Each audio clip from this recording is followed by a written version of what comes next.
We are very much similar, as Mr. Pennington said, like in 2008, 2010, the military success against Al-Qaeda created a political opening to strike a new political compact. That moment was missed, and we can spend hours debating what went wrong, who was responsible. We are where we are. And today, I think we are facing a similar turning point with the anti-ISIS fight winding down.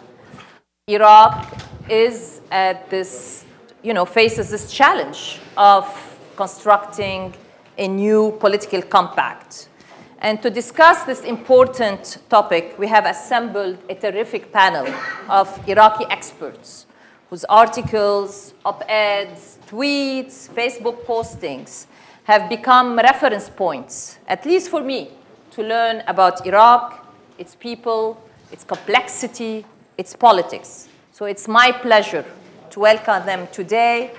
And in terms of biographies, you all have their professional biographies in your program booklet. I will just say a few quick words about each of them before turning to the discussion.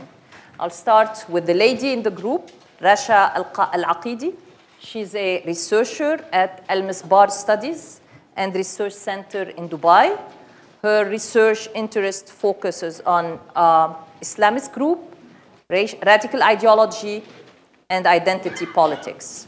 She's a native of Mosul, Iraq, and her writings about the political and social dynamics in that city have been invaluable, again, at least for me, in understanding the ISIS phenomenon. You can read her smart opinions, analysis in The National, The American Interest, and Inside Iraqi Politics. Ambassador Faisal Al-Istrabadi is the founding director of the Center for the Study of the Middle East at Indiana University, Bloomington, and a professor in the practice of international law and diplomacy. He has a book coming up in November 2017 titled The Future of ISIS, Regional and International Implications. I think I pre-ordered it, and so I'm making here a plug for your upcoming book. Thank you, I appreciate it. Commercial. Dr. Abbas Qadim is a senior fellow at SAI's Foreign Policy Institute and is a president of the Institute of Shia Studies. He focuses his research on socio-political dynamics in Iraq, Iran, and the Persian Gulf. One of his books, which I highly recommend, is Reclaiming Iraq, the 1920 Revolution and the Founding of the Modern State. And last but not least is Dr. Bilal Wahab, is a Soref Fellow at the Washington Institute for Near East Policy, where he focuses on governance in the Iraqi Kurdish region and in Iraq as a whole. He established the Center for Development and Natural Resources at the American University of Iraq in Sulaimani, which in my opinion is one of the premier high educational institutions in Iraq and in the Middle East. So now, in terms of political compact discussion, if we look at how things have evolved in Iraq, and you might agree or disagree with me, I think there are 4 key planks that have always been present in Iraqi national compact. One is national reconciliation, and people have gone back and forth on top-down, bottom-up, but national reconciliation is one key plank. The second is democratic federalism, and again, how well institutionalized, how successful it has been, the failures, and we can discuss that. Third is political inclusion, and we can talk about about political inclusion not only in terms of political entities or along sectarian lines or along ethnic lines, but political inclusion as a principle, as a founding principle of a political partnership among the different components in Iraq. And fourth is a fair and rational oil policy.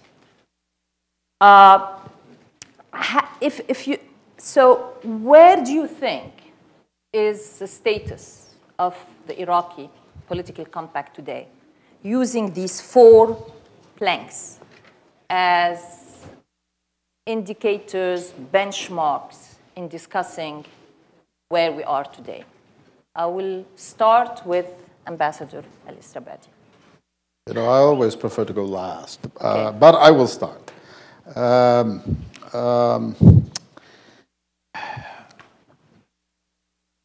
You know, I think a place to start that's actually useful, I think, is to say, do we actually have a political compact in Iraq? It's not clear to me that we do. Maybe we should have 15 years after the decline or the fall of the previous regime. But it isn't clear to me, and I'm not talking about, we heard today about the, you know, Baghdad Erbil was a constantly recurrent phrase, or words was earlier today. I'm not just talking about Arab and Kurd. Within the Kurdish polity, is there a vision for a way forward in Iraq, whether it's for independence or not? Within the political class, within the Shi'i political class, is there a common vision? Within the Sunni political class, is there a common vision? I don't think so. I mean, so I think that we have failed to develop, in my opinion, a modus vivendi even, a meeting ground.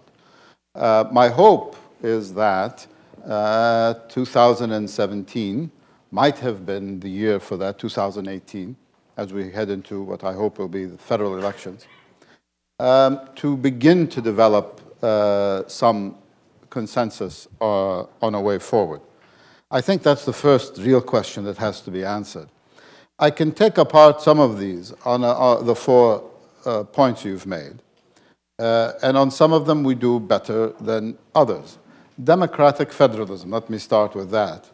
Well, how broadly or narrowly do you want to define democracy or federalism?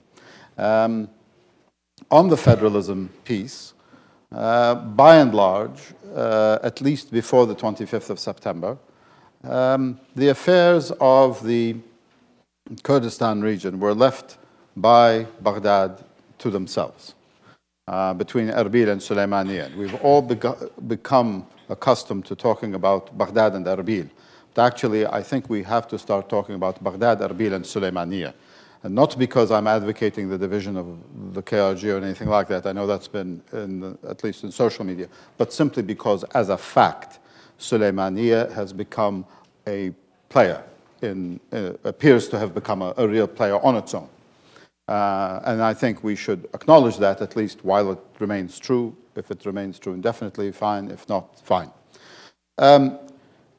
Democracy, well, I mean, we've had elections. If you want a narrow definition of elections, we have had elections. In fact, we have had the federal elections so far have always gone off on time. We have had the peaceful transitions of power from, granted all within the same party, at least in respect to the prime minister, but nonetheless, from twice we've had a peaceful transfer of power. These are positive things. So if I take democracy to be a process, we are in the process. Have we, Iraq doesn't look like Sweden, but it is a very different place than Saddam Hussein's Iraq. That's progress. I think on national reconciliation, we have really dropped the ball collectively. We have done very little on national reconciliation. And I think that comes into political inclusion. I think the two are very closely related. And I think as far as a rational oil policy, I'm not an expert on energy, so I should stop there. Thank you. Russia. Okay. First of all, I would just want to comment something on the ongoing events in Kirkuk. As someone from Mosul, I don't think that we should forget the role that KRG played, a very positive one in welcoming the IDPs. My family, for one, left for KRG. They were welcomed with open arms, such as hundreds of thousands of people. And the same kind of welcome they also experienced in Karbala, which was kind of surprising. Interestingly, it's not what they experienced in Baghdad. And I think that kind of reflects something about how politics are kind of manufactured sometimes, and how biases begin and where they begin.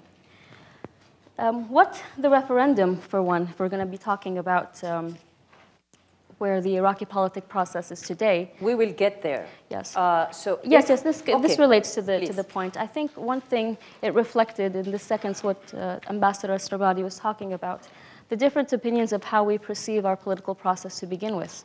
So for 2003, I think from the Western perspective was about removing an authoritarian dictatorship. It turns out that that was not necessarily the deal. 2003 also reflected differences about the essence of the Iraqi state, the foundation of it. The problem was not 1979 when Saddam became president, it was rather 1921 how Iraq was formed. So I think it was kind of unrealistic even before that to presume that the Kurdish population would easily become a part of Iraq.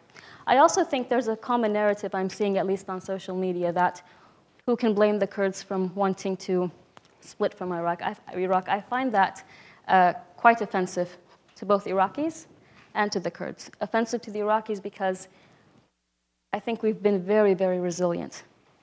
We have fought the most radical organization probably in modern history. The country has gone through war after war. We've been through facing this jihadist surge since 2004. And it's offensive to the Kurds to presume that their cause or their seek for this national state has something to do with just Iraq being prosperous. It's more than that. Also, regarding the same point, and this kind of also touches on national reconciliation, I agree little has been done. I was very optimistic up until March when I saw that, at least speaking in Mosul's context, there was a complete different narrative that was starting in the city that had been absent. Finally, after 13, 14 years, the people of Mosul started understanding the differences between the marja'iyat. Sistani became this national figure that people were very proud of. The figure of the Iraqi Special Operational Forces were heroes. Mosul is not the kind of city that necessarily celebrates its military leaders in the common fashion, but portraits of certain military figures like Abdul Wahab al-Sa'adi, they were installed all over the city. That had never happened, and I was very happy to see that first step.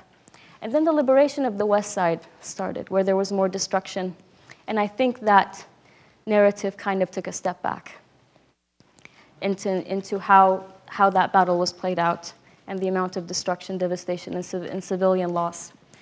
So what is the government doing about this now? So far, nothing. In fact, it has kind of left the space open in Mosul and allowed the militias that it promised would not enter the city to enter. They're not simply holding just the ground at the moment. What's happening is they've begun to extort some of the civilians for money, and we have this replay of the 2006 scenario once again. This is also very problematic, and it could have long-term consequences. And finally, my point that I think relates to all of them is the IDPs. We still have hundreds of thousands of people without homes. My worst fear is that the concept of the refugee camp and the tent becomes the norm in Iraq. We don't want that. It's never happened in the history of Iraq, and I would think it's very shameful for that to happen when we finally have a democracy. Thanks. Thank you. Bilal, you are the energy expert on this panel. So I'll try to be. Yes, no, but you are also. Thank you. Founded the center on, and so if you can comment on this issue of oil policy and where the failures have been. Sure. Here's my take. Well, first of all, thank you for having me and thank you for coming. I think in a post-Saddam Iraq, there was a legal and institutional vacuum. And yet there was an opportunity that emerged. The opportunity was the abundance of cash, both cash that was sitting in foreign banks, Iraqi currency that was sitting in foreign banks, being repatriated back to the country, but also oil prices, especially around 2007, oil prices became record high, and so the Iraqi government was awash with cash.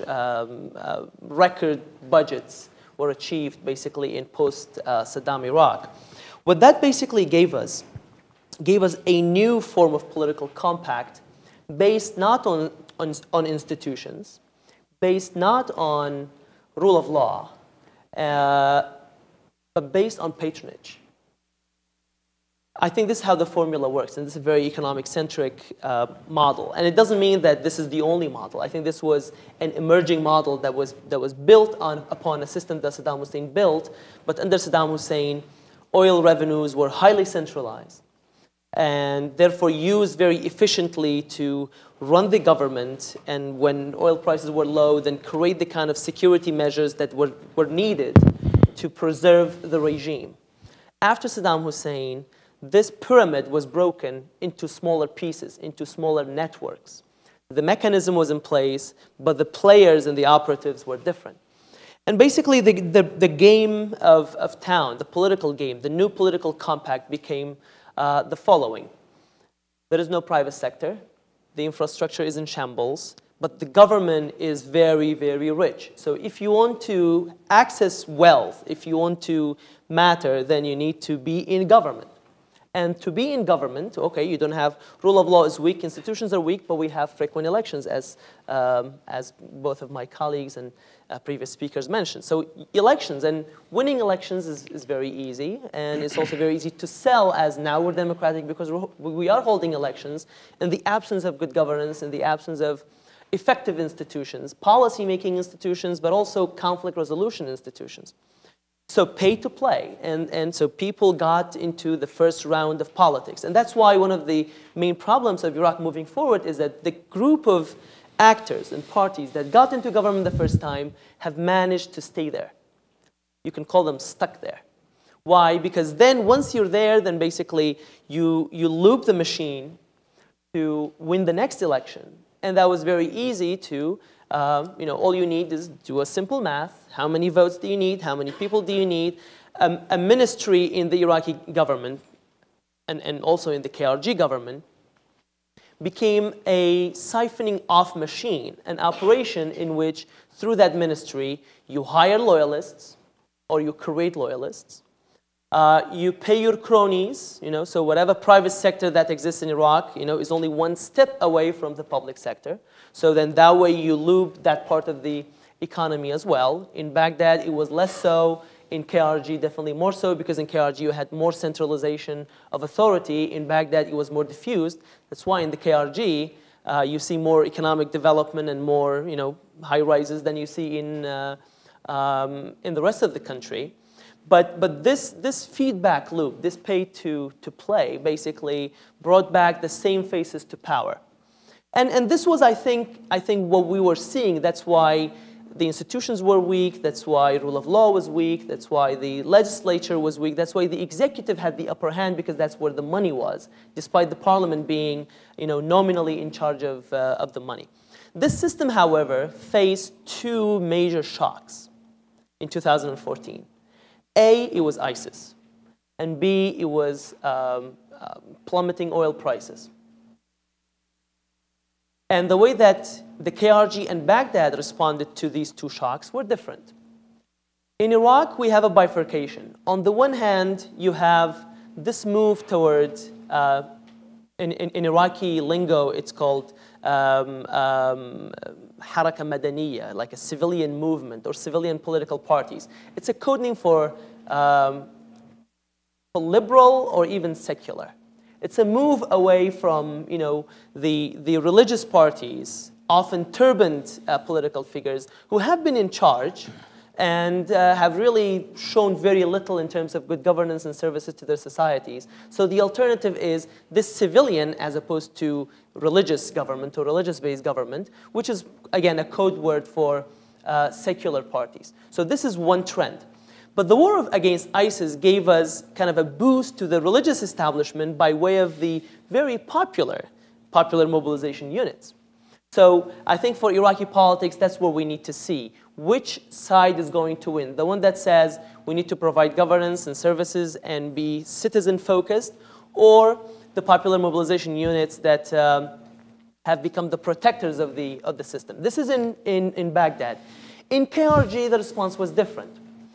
We had a legitimacy issue for the government. Elections were not held on time. The presidency was extended over and over again. A future of Kurdish politics was not in sight.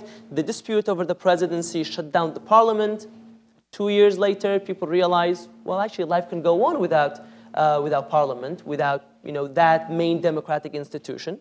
So how do you build legitimacy? How do you bring back an important issue that galvanizes society? They went for the referendum. I'll end it there. Abbas, get up from here. Thank you, Randa, for your effort here, and thanks to everyone for coming. I normally like to stick to the points that are given in the agenda because they are there for a reason. So I will go with them. That means we didn't, right? No, you didn't. Just kidding. He just did like this. No, they've done a great job because the context here helps.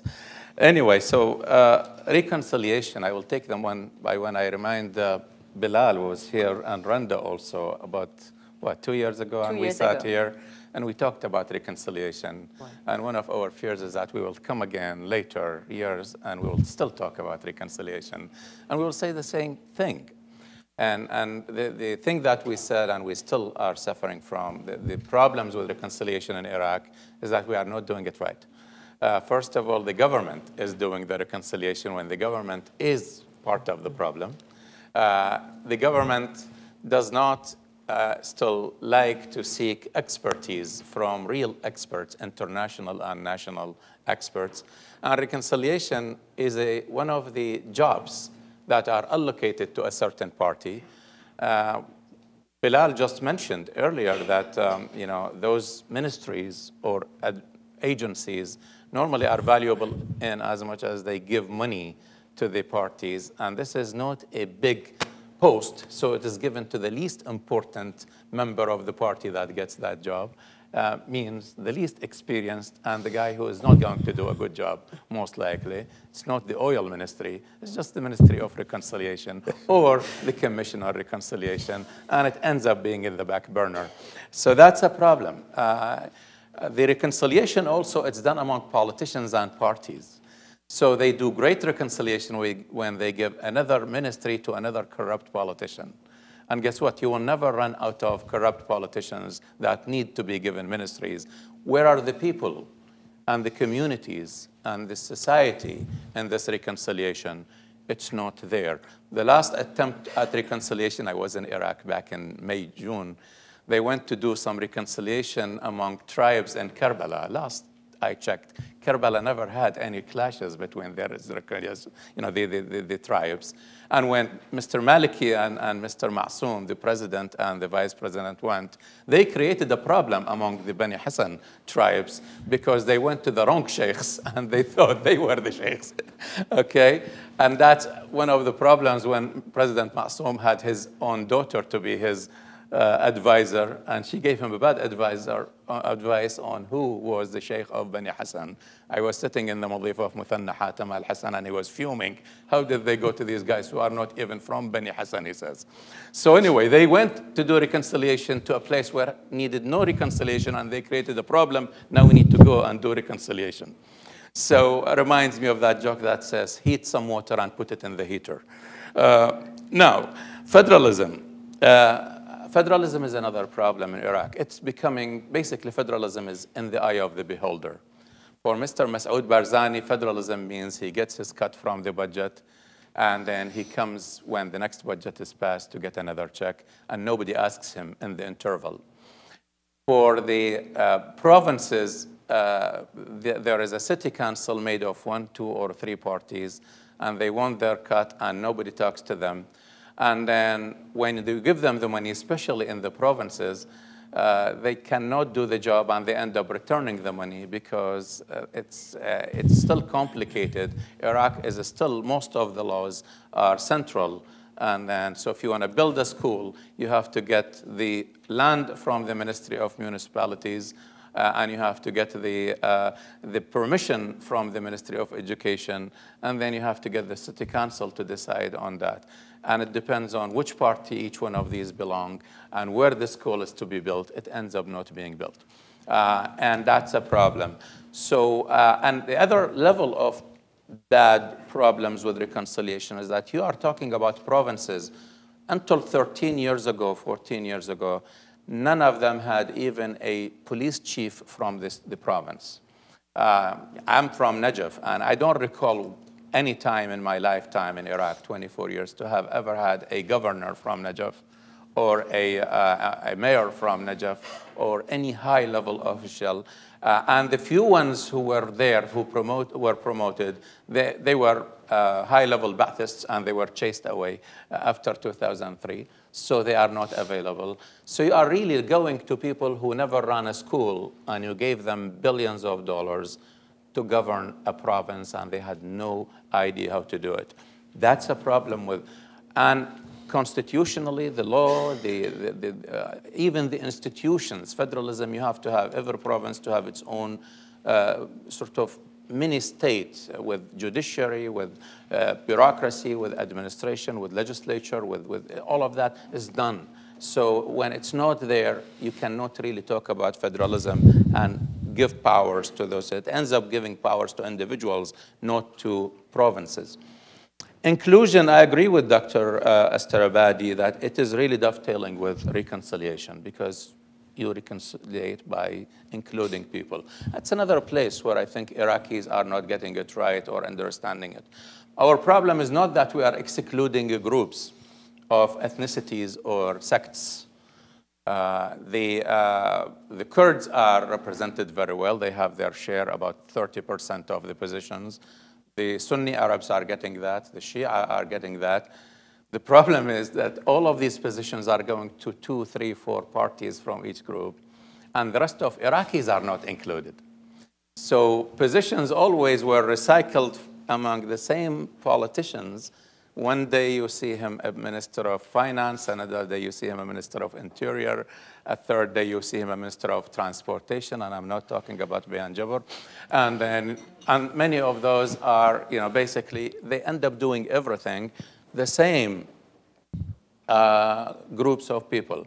And they end up not looking for fresh ideas, for people who actually have things to contribute.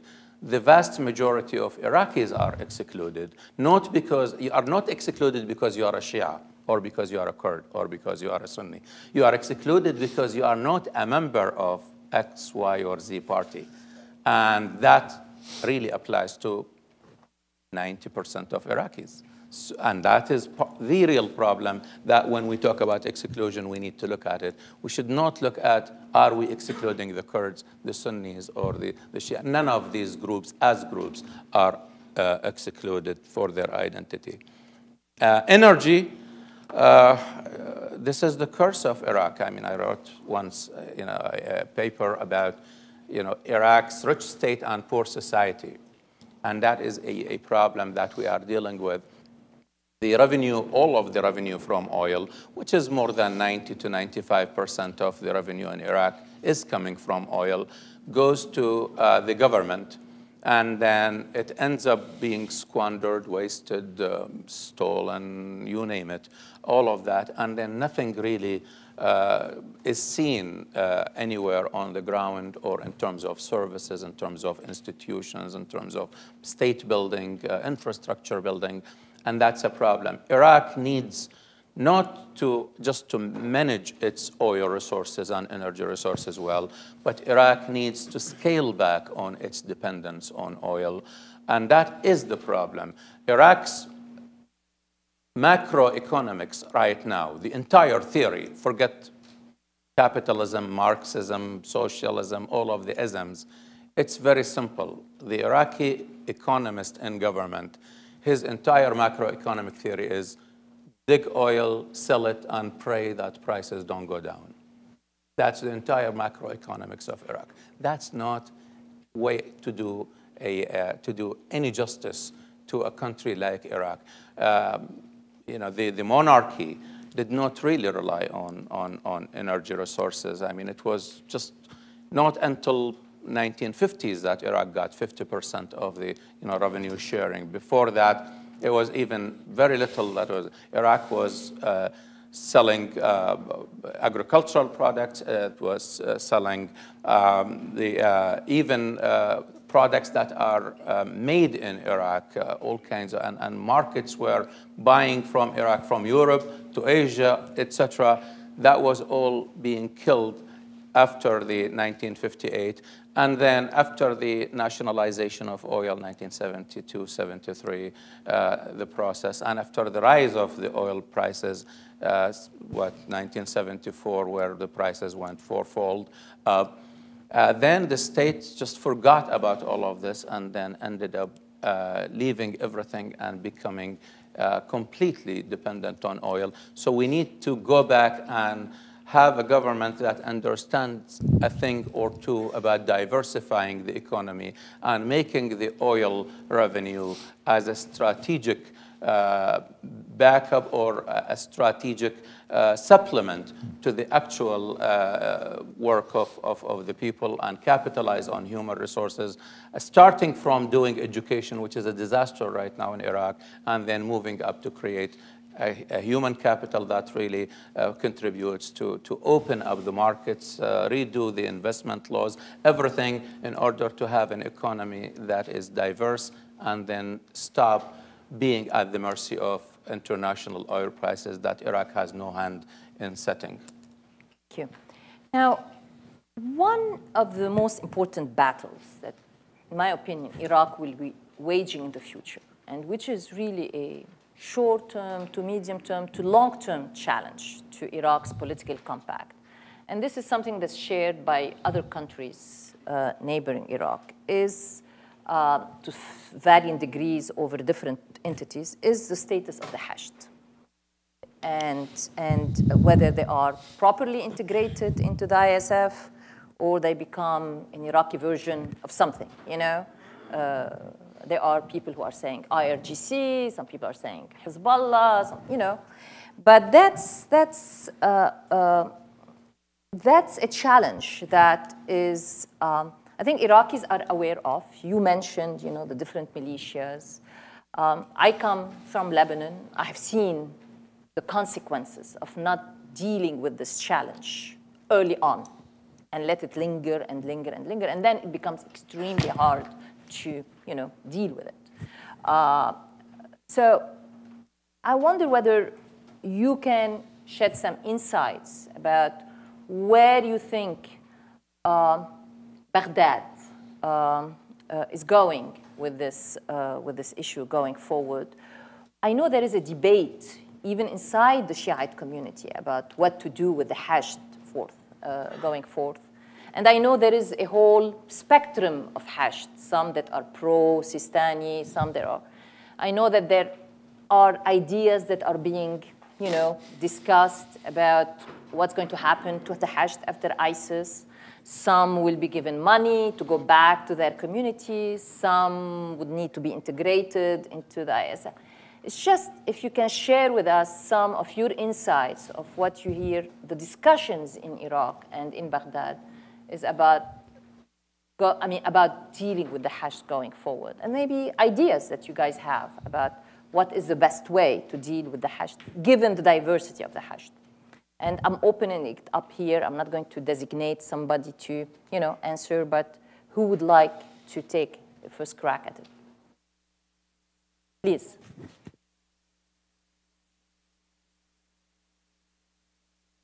For the end game for the Hashd at the moment. They're holding land, for example, territory that had been liberated by the Iraqi forces. And will they stay there for how long? Is there an alternative? Are they training local forces or Iraqi forces, not even local forces, proper forces, police, to hold these territories? Will they be deployed in certain areas? Will the Hashd withdraw? There's absolutely nothing clear at this moment. I think we're still in a fight against ISIS. I think there are a lot of more complications that it's kind of hard, also due to the popularity of the PMUs, to discuss this quite openly. It's kind of, we're kind of in a hard spot where if they would withdraw from these territories that they are causing some problems in, will that be dangerous for the city that is still vulnerable to ISIS threats? This is also a point we have to think of thoroughly. I personally haven't heard of anything, but leave it for the moment. Let's not talk about this right now. We have more dire issues. So I'm curious to see what the panelists have heard or suggest.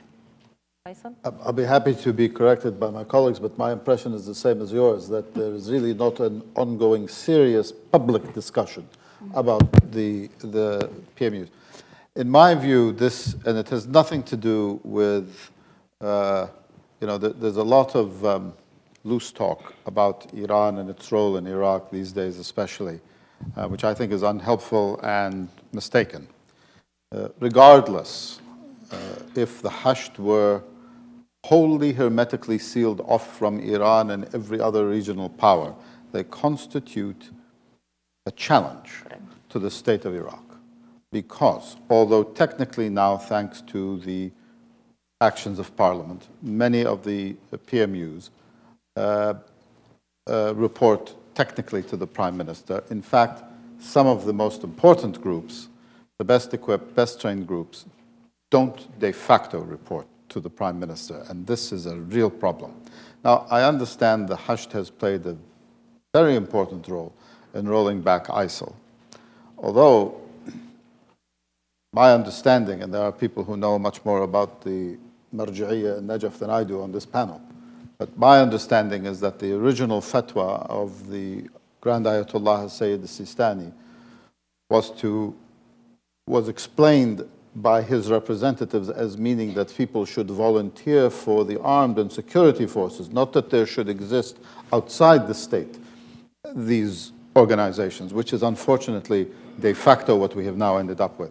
So this is good, but on the other hand, as is the premise of your questions, the leaders of these movements are extremely popular, heroic in fact, and it is going to be a real challenge for, I think, in particular, the Shia religious parties to deal with, I hope, the support of the Shia religious establishment of Najaf.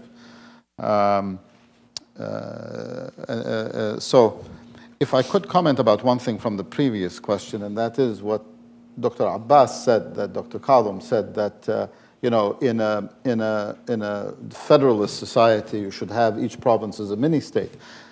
This actually made my point, because that, of course, is one model of federalism, which is a symmetric federalism that we have in the United States, for instance. But, of course, there are asymmetric models of federalism, and in which you could have, for instance, the only federated region is the KRG, which is, in fact, what we have now.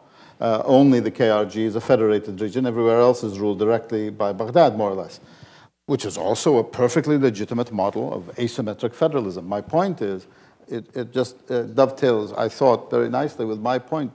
We don't agree on the term federalism. When the Iraqi political class use the term federalism, we don't actually agree on what we mean. We've not 15 years on almost, we've yet to define the term. Dr. Kadhim. I think Bilal wanted It's to okay. mention something. Yeah, but no, I want you to quickly follow up, if it's okay with Bilal, on the issue of the Marja'iyya. I consider you the top Marja'iyya expert in this country. And so where does the Marja'iyya... At least on that part of the stage. No, in the country. Where do you think the Marja'iyya stands today vis-a-vis the Hasht? Do they see them as, as they have created something that they know might be a danger in the future to the idea of a unitary Iraq? I'm not saying they are regretting their decision, but is there a discussion, inside the Marja'iyya about what to do going forward? I know there has been this proposal, they will issue another fatwa, Sayyid Sistani will issue another fatwa calling on them to go home, And we know that he has always referred to them as volunteers rather than, just to keep this idea of, you are a volunteer, once the fight is over, you have to go home. I wonder whether, even if Sayyid Sistani issue that fatwa, whether many of them will heed that call. But your perspective. Well, thank you for your vote of confidence. I agree with Dr. Estrabadi when he says that the original idea of the fatwa was not to create a separate group from the Iraq armed forces. Indeed, the fatwa, as it was stated from the Friday prayer sermon, was calling on Iraqis to join the Iraqi armed forces. I was in Iraq when that process was unfolding. The problem is there was no armed forces that could take those volunteers. Seeing people, young men from various areas initially, in the south and middle Euphrates, etc., going to the bases of the military and not finding anybody with a bottle of water to meet them in that July heat, and they go back home, nobody would take them, and they even took their weapons from their homes.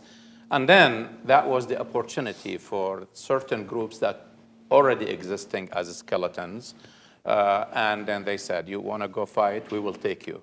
So, and then they took them as parts of the Kata'ib Hezbollah or Asa'ib Ahl al-Haq or the Badr, which was, basically Badr disarmed and went to become political from the get-go after they arrived. And then they regrouped themselves before the creation of some 40 groups later on that were completely different entities for that fighting ISIS purpose. Now, I did speak with Sayyid Sistani. I had the honor of meeting him more than once, and I spoke with him right after the fatwa and asked him about it as a historian. And then he basically said there was no other option to save Iraq. And that's what caused him. He did not issue that fatwa happily. He issued it very reluctantly because one of his words is that I'm going to meet Allah with the blood of these kids because they're going to die. And the fatwa is part of this killing. And so it was a very profound moment when he was talking about it.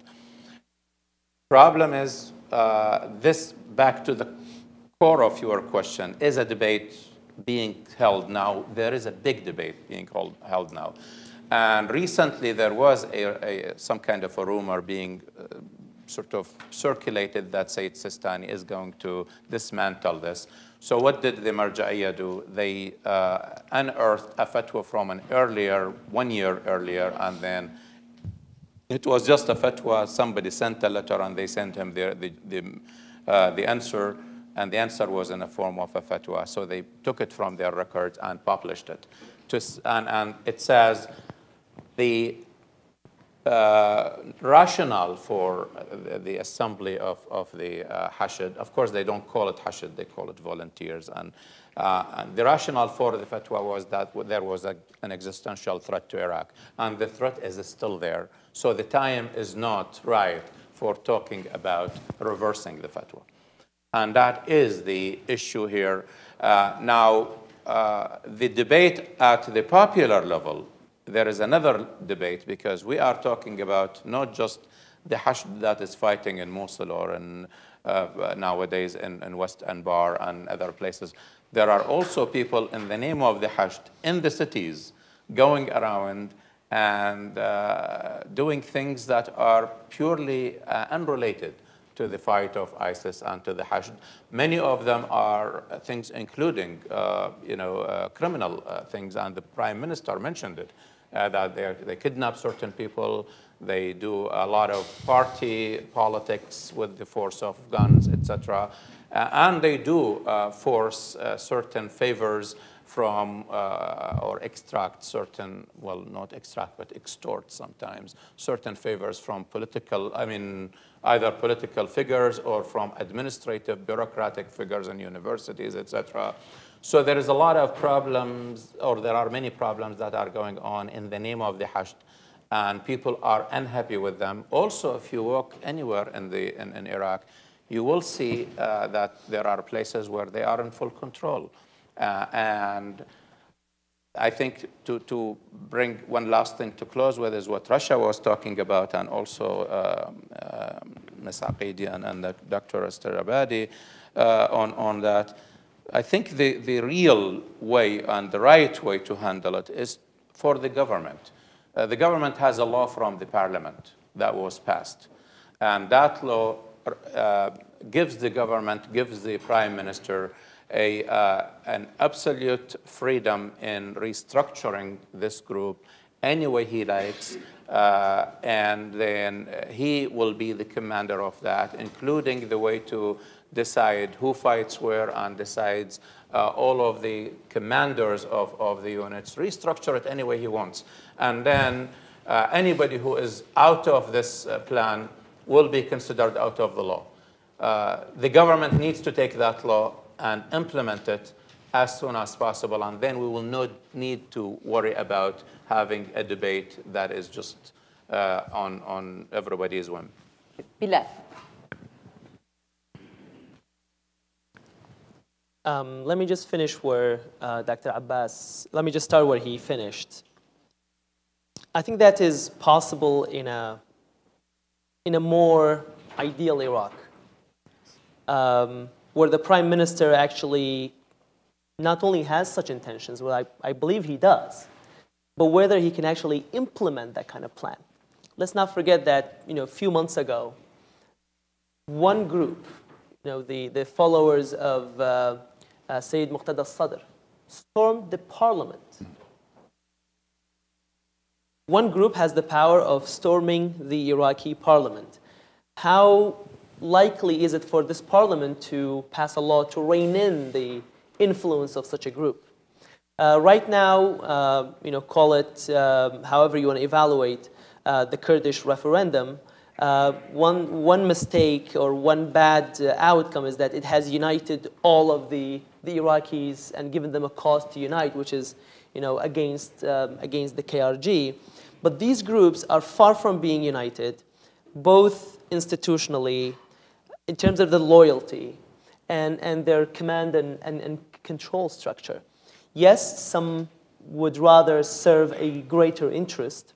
And you said this very rightly, that even in the past, before the Hashd was instituted, some of these militias that existed basically played the role of not law enforcement, but in the absence of law enforcement, in the absence of the independent judicial framework, they were basically enforcing contracts. One way in which you can conduct business in parts of Iraq is to have a militia that enforces the contract. You can call that corruption, you can call that organized crime, or you can call that the cost of business. And so there are all of these opportunities that this rosy scenario, allow me to say, could go wrong.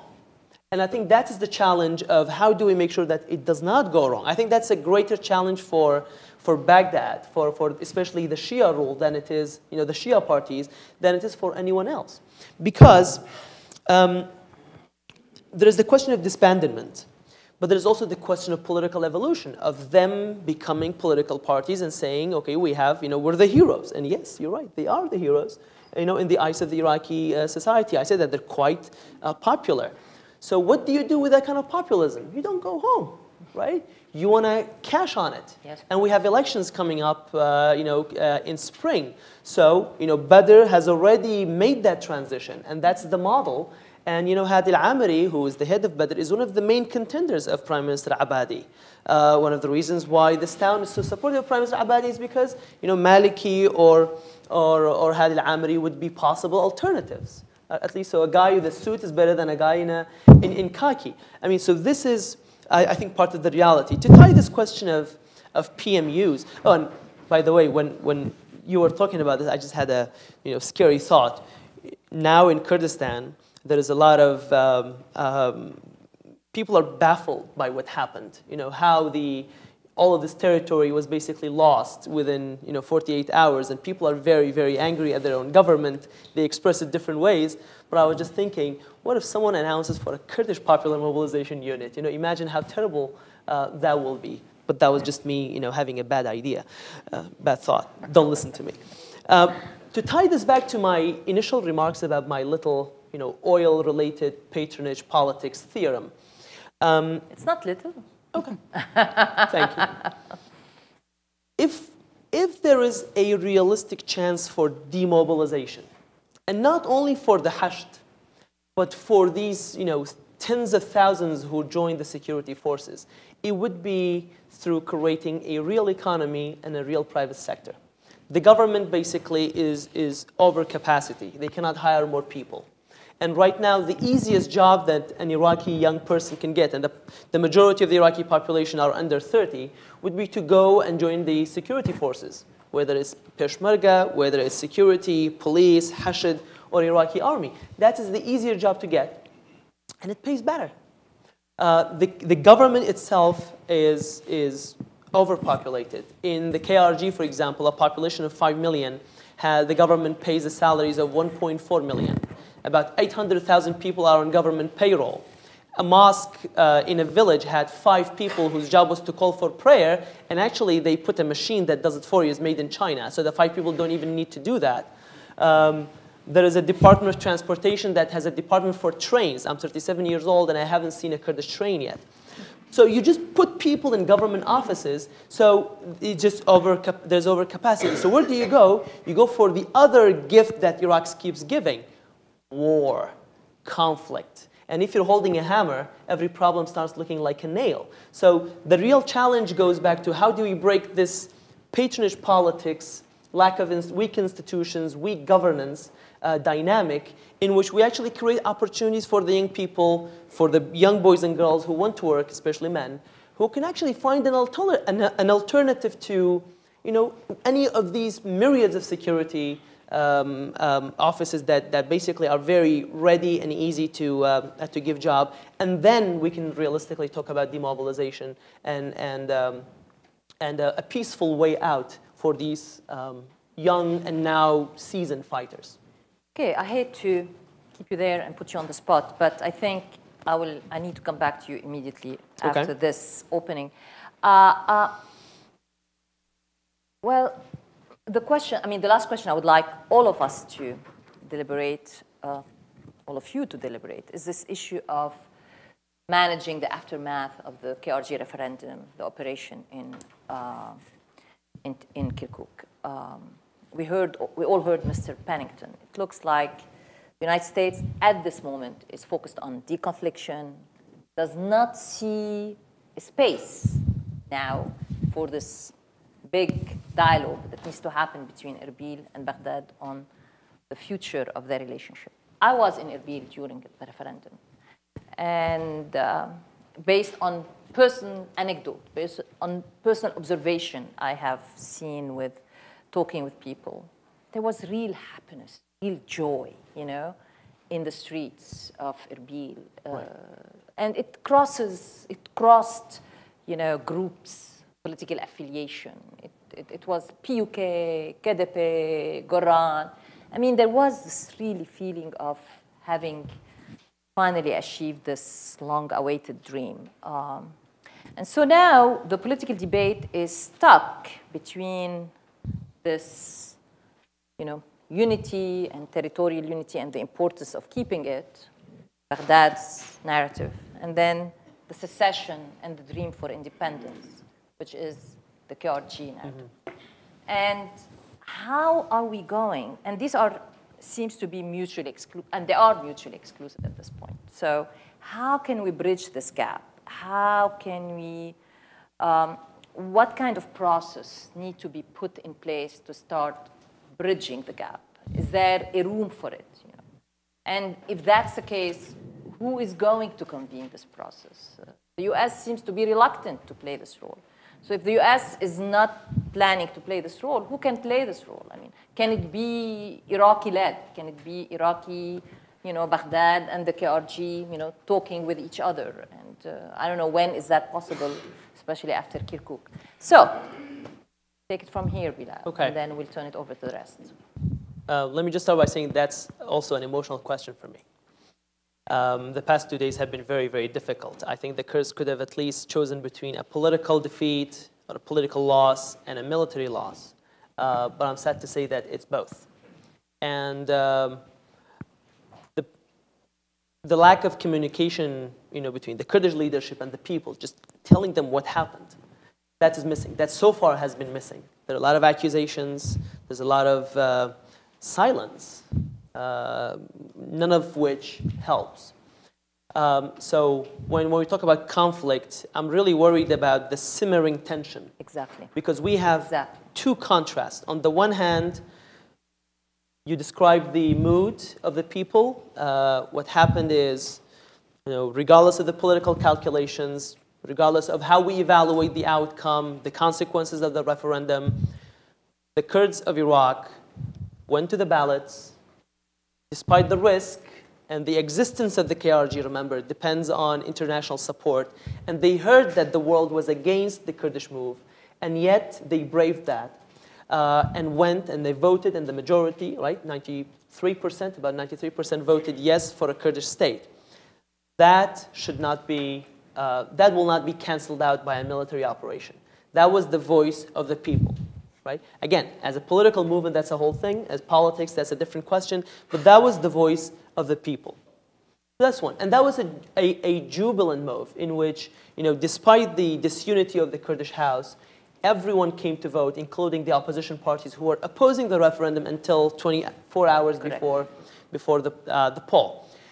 And yet this rise of nationalism was really punched in the gut within 3 weeks, 2 weeks, with this military and political failure of the Kurdish leadership.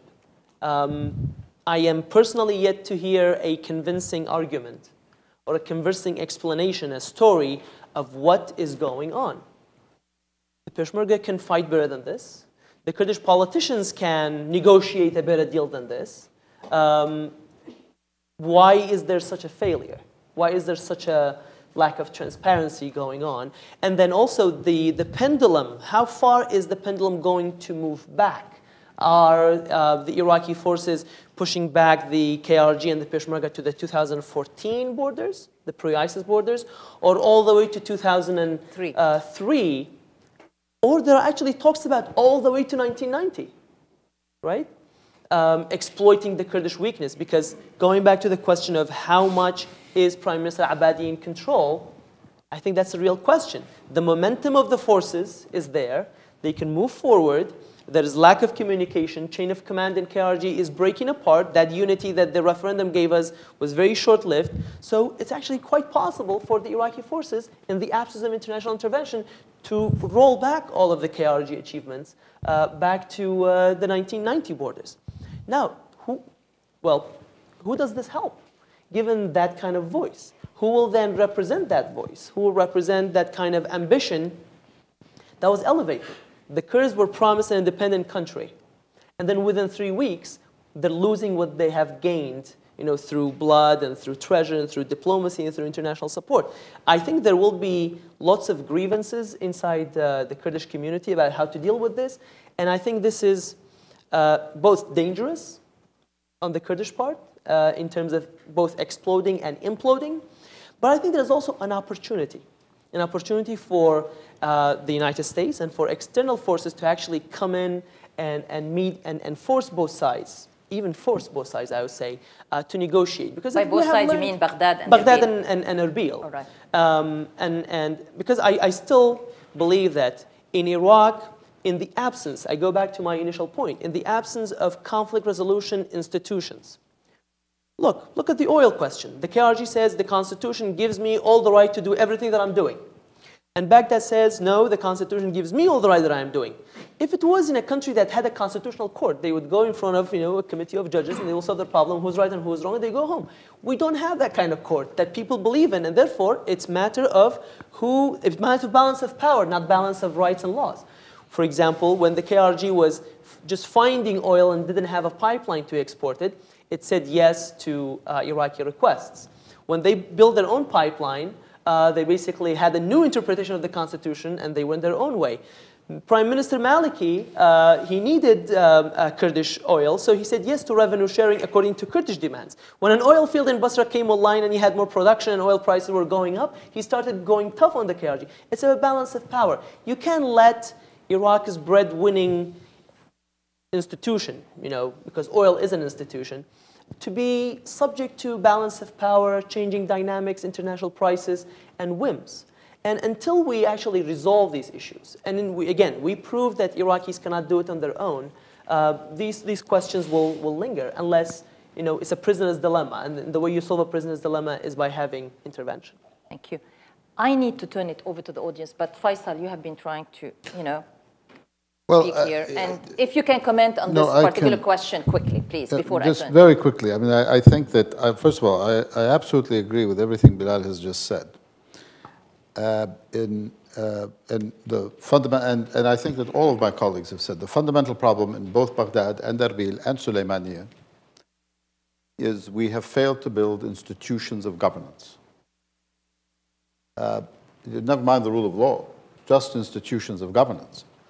I find it, I mean, the questions, Bilal, that you've just rattled off, it is incredible to me that I've come 3 weeks after the referendum to the conclusion that the Kurdish leadership, at least in Erbil, didn't ask itself before the referendum, what were they going to do on the 26th of September?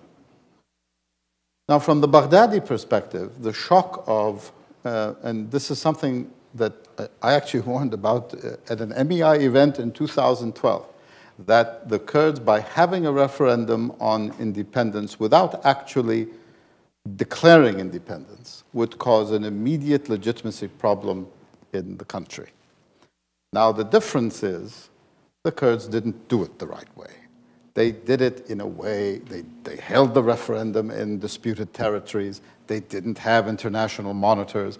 Masoud Barzani said he would refuse to negotiate with Baghdad before the referendum. He would only negotiate after the referendum. So they did it the wrong way. They didn't do it the way it was done in South Sudan, where negotiations were held over the years, and then in 2011 they held a referendum after everything else had been put into place. So it was very easy for Iraq to say, correctly, this is unconstitutional and illegal, and devastating from a Kurdish point of view for the international community, including the United Nations, to say, this is illegitimate.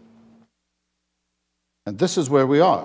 The question, for me, is, as an Iraqi, and an Iraqi who believes on the voluntary union, federal union of Iraq from Fao to the Hook, are the, let me call them Baghdadis, but by that I mean the people outside the KRG. Are the Baghdadis going to hold their leadership? We've had one party with 3 prime ministers now since 2005. Are the Baghdadis going to hold their leadership for squandering the resources of the country? Something like $1 trillion, the budget of Iraq over the last 8 years approximates $1 trillion. For anybody who's traveled to Iraq, tell me where it went. Are the Baghdadis going to hold the same political parties they've been voting for 15 years now? Are they going to hold them to account for the rise of ISIL, for the loss of 40% of the country, for the blood and treasure lost in regaining, and we've not completed the task yet? Or are they going to keep voting for the same people who give them the same tired slogans? And by the same token, are the people of Kurdistan, of Iraq, Iraqi Kurdistan, going to hold their leaderships responsible for putting at risk all the gains they have made at least since 1991, if not earlier even, on a single roll of the roulette wheel? And it didn't go their way. It hasn't yet so far, at least. Without even making sure their own house was in order. We have a moment, and I'll end with this. We have a moment, and we've had 2 or 3 of them since 2003. For any fellow Iraqis, whether on the stage or in the audience, we're not going to get an infinite number of these opportunities. Exactly. We have a moment again now, say in 2018, to rethink the state of Iraq and to build a country, all of us, Arab, Kurd, Sunni, Shi'i, Assyrian, Shabak, Yazidi, Saybi, etc., Turkmen, that all of us have a stake in and all of us have a share in. If we fail to do that, my fear is the last 3 years are going to look like a picnic. Yeah. All right. I'm going to open it for questions from the audience. Sir, please.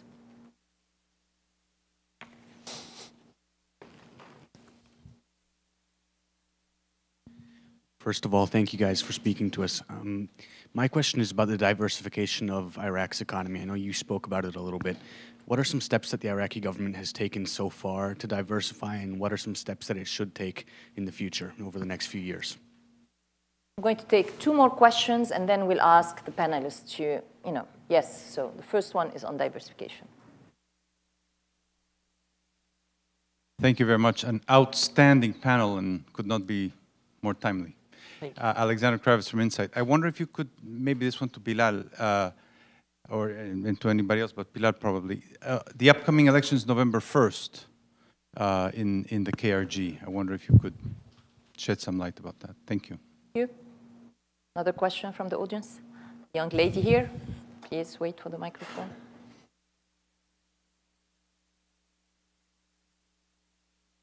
Thank you for your panel.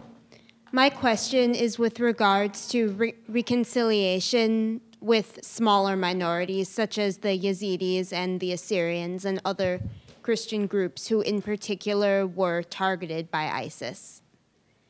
I'm interested in whether efforts are occurring or what efforts should be occurring. Thank you. Thank you. Rasha, Yeah. why don't you take this question? And then we'll go back to the other. And that's a bit of a complicated question. Again, I can speak only of Mosul and Nineveh's context. Now, in Mosul, in the city, and by Mosul I mean the west side and the east side, we do have some Christian families returning. They're being protected intensely by their neighbors and their friends, and they've reintegrated and retrieved some of the years that they've lost. Now, on the outskirts, however, it's more of a complicated issue. In particular, and this also relates to the referendum, Christian villages were naturally not a part of the KRG. They were kind of taken over during the conflict with ISIS. And we have this simmering kind of tensions that are relatively new. I do recall very clearly in 2009 that the Peshmerga still had a presence in these areas, and there were no tension. In fact, for the Christian population, Assyrian and Chaldean, it was better of an option for them because the security situation in Nineveh in general, and Mosul in particular, was deteriorating. And the first attack directly on Christians happened in 2009. It was a car bomb, an IED that exploded on a school, on a college bus university, but some of my friends were hurt in it on its way back to El-Qosh. And since then, the Peshmerga presence increased, and they were happy. However, what happened the last time was there was a sense of a loss of identity. They felt that the KRG was going to take over their territory infinitely. And the concept of Assyria and Chaldeans, and they're very patriotic Iraqis as well, they felt that was going to be lost. So where do they stand today? I don't feel we've heard too much from them since the referendum. We saw that there were some different reactions.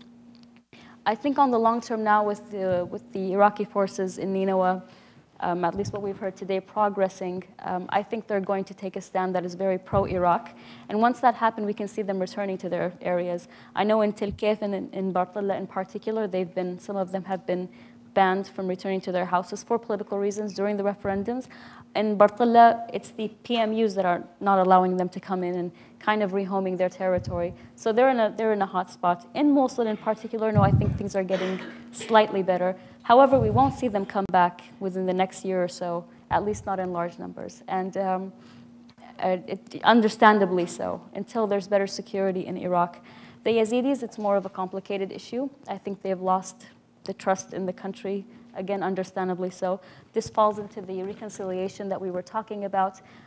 Reconciliation is often just Sunni, Shia, Kurd, and unfortunately, and I think this is on all of Iraq, we've paid less attention to these minorities until the tragedy of ISIS happened. The Yazidis today, again, are in a weak spot as everyone else. They have to wait for the bigger players to see what they're going to do until they can actually have a claim in anything. I hope that answers your question. Bilal, would you please answer sure, the very question? briefly. The November 1st KRG elections, I mean, they're supposed to be held November 1st. The parliament is slated to meet and answer whether they will be held and how. That meeting has been postponed twice so far. And so the best answer is we don't know. Probably the second best answer is that it's not likely.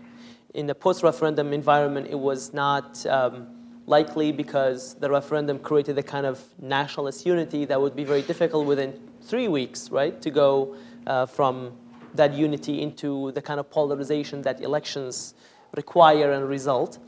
And right now it's also unlikely because the Kurdish society is extremely polarized at this moment, trying to put blame on each other and trying to basically find out, what happened. The dust is still in the air. So elections would probably not be a good idea, and my anticipation that it will be postponed. There is a possibility that it could be held in some parts of the KRG, but not all over the KRG, if the internal disputes go sour. On the question of diversification, this is an important question for Iraq and for the KRG. The oil-dependent economy has proven to everyone that it's not sustainable. So diversification has become a public demand, not just a academic or a specialist demand.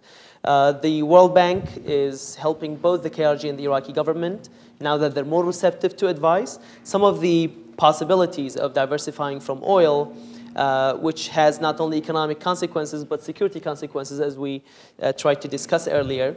Iraq is, the Bilad al-Nahrain, the Tigris and the Euphrates. That's where agriculture was founded. So that's obviously a clear opportunity. It's a shame that Iraq still, doesn't have food security and has to rely on food imports, that is. Petrochemicals is the sort of natural industry for both Iraq and the KRG. And not just to sell the oil, but actually have the value added of the petrochemical industry. Reconstruction is definitely an opportunity. It's an opportunity because of all the destruction that has happened. So reconstruction is an opportunity not only for jobs, but also for cooperation between KRG and Baghdad, because some of the major cement factories actually are in KRG. So if there were a major reconstruction effort in Mosul, that would create cooperation opportunities on the question of reconstruction. And then the question of tourism. The KRG, Iraqi Kurdistan, has beautiful landscape. It attracts tourists from all over the country. And of course, the holy sites in the south have promoted religious tourism. So tourism is one of those areas that the Iraqi economy can diversify into. We need probably two main sector reforms for these efforts to actually materialize. One would be the banking sector. The Iraqi economy is very much a cash economy. I think only about 8%, as we learned yesterday from the governor of the Iraqi Central Bank, only 8% of Iraqis have a bank account. So the rest is, cash in a sack. And the other institution that Iraq needs is a sovereign wealth fund, which is what helped some of the Gulf countries deal with low oil prices. The KRG passed a law for a sovereign wealth fund. It has not been implemented yet. Iraq is yet to go that route. I'm going to take two more questions from the audience. Ren, and then Ren, please. Thank you. I'd like to go back to the issue of inclusion. And I agree with Dr. Abbas that,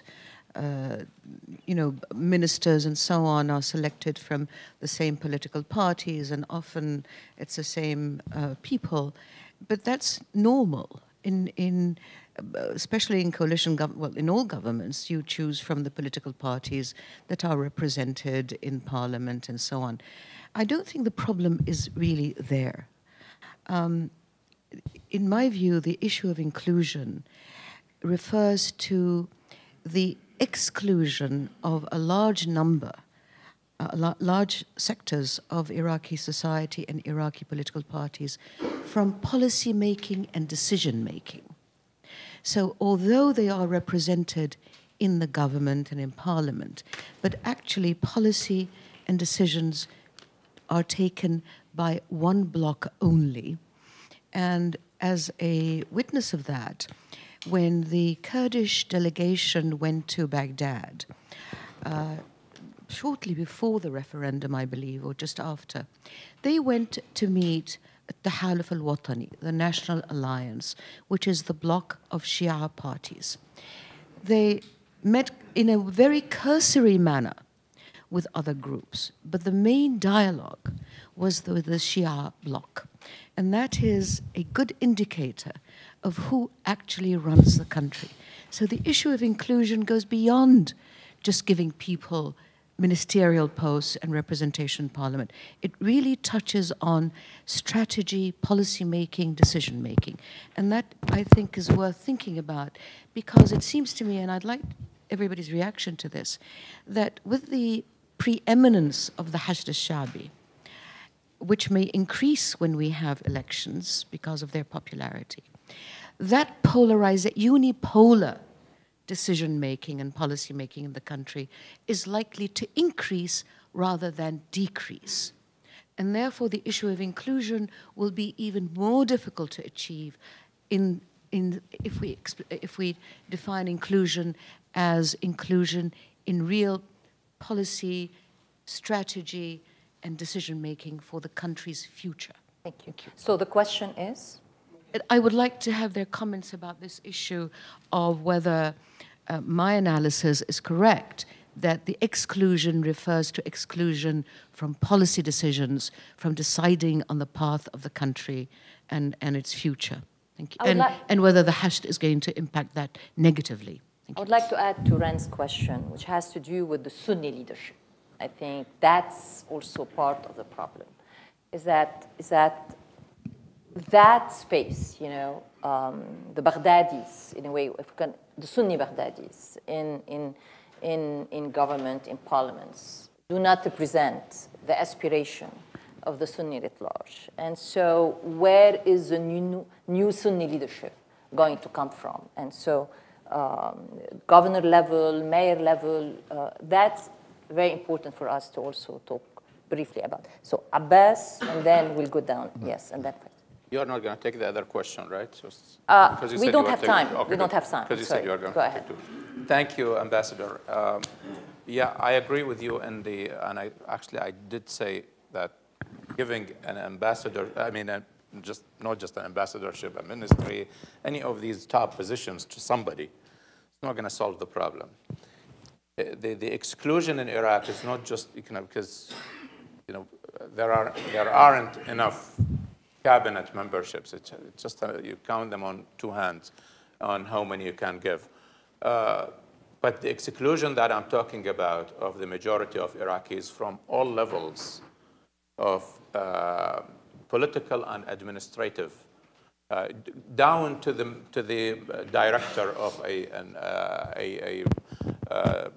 some kind of a government agency, down to the board memberships of airports and small things at the local level and at the national level.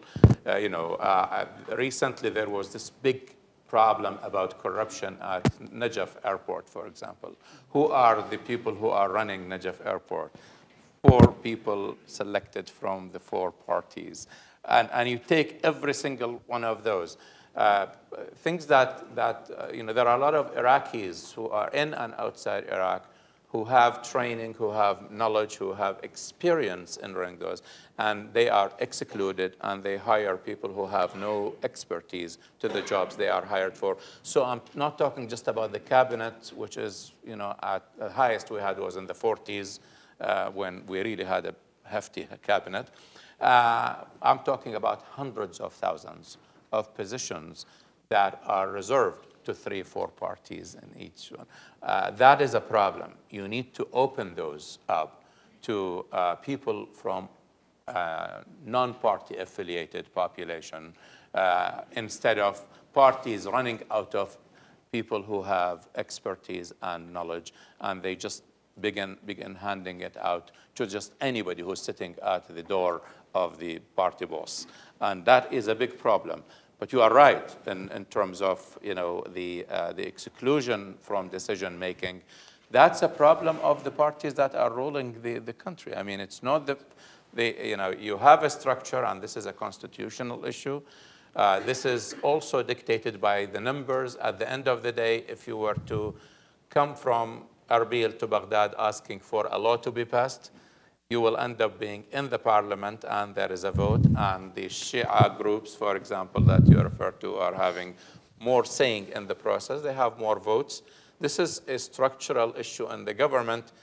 You cannot do much about it, and I think the way to do it is to either restructure the decision-making or the way Iraq is being administered at the government level, or start demanding having a different arrangement where we will have, I mean, ideally, and that's back to the rosy scenarios that my good friend Bilal will probably point out, is to have groups under the ceiling of the parliament who are not made exclusively of one group.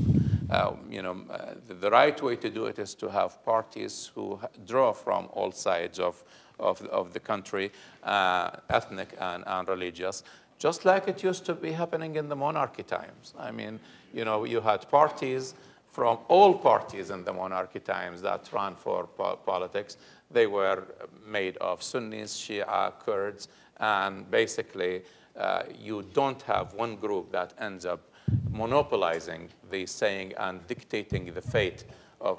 I was one of the people who criticized Mr. Barzani for going out of KRG jurisdiction and deciding the fate of other people, not just his destiny. Certainly, my criticism to my fellow Shia is the same thing. Do not decide the fate of everyone else according to your own liking. So this is a structural issue. It has to be handled that way, rather than just going as they were doing. Basically, now what is happening is outside the Constitution, what was you were referring to.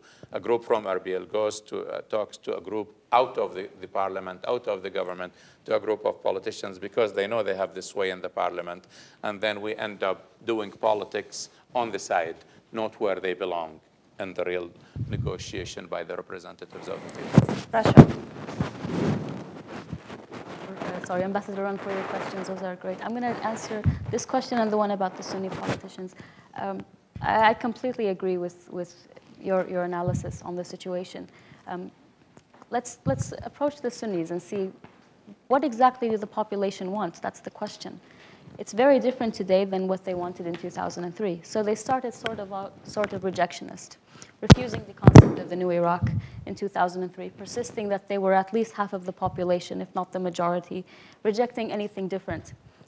That's not the same situation today in 2017, when their most aspiration is just to return to their homes. We're talking about 2 to 3 million internally displaced people.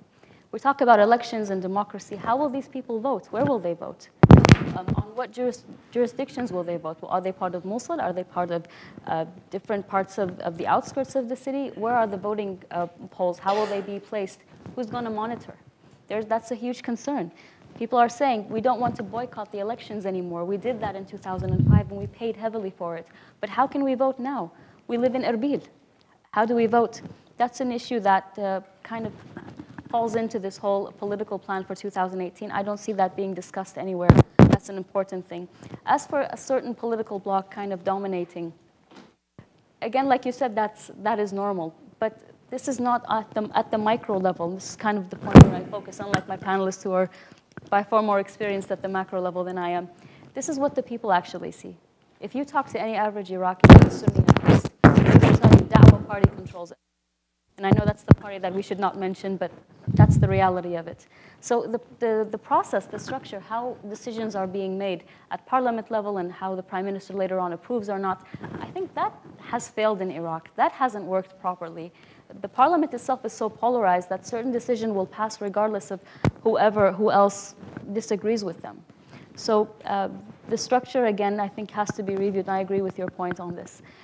Again, to the new faces or the fresh faces in Sunni politicians, we won't be seeing them this elections, and we won't be seeing them perhaps even in the next upcoming elections. And I'm going to draw on the points that my panelists mentioned about the patronage strategy. If you want to find the perfect example of corrupted patronage in politics, you look at the Sunni politicians. Like Bilal was saying, the way they have dominated the scene makes it very, very hard for new faces and newcomers to actually even join the political process. I think there is more awareness now, of course, than 2005, whereas especially this younger generation from 25 to mid-late 40s, they're very interested now in becoming more politically active. They're facing, however, kind of a counter from the well-known established politicians. Right now, the people are going to vote, in my opinion, most likely to the current leadership, not current well-known figures. I think it's kind of end game for the new JPs. I don't see them coming back very strong. However, for the current governor in Ninawa, for the current governor in Anbar, I think they will get most of the votes kind of as just the de facto reality of the situation, that there's no one else better to vote for. Whether or not in the next 4 to 8 years, we will see new faces. I think we will. It's just a matter of supporting them. And also their tendencies.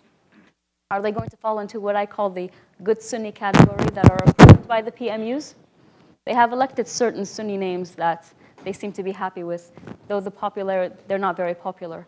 Or will we find new bold voices that are more aware of the situation, more realistic in their aspirations as Sunnis?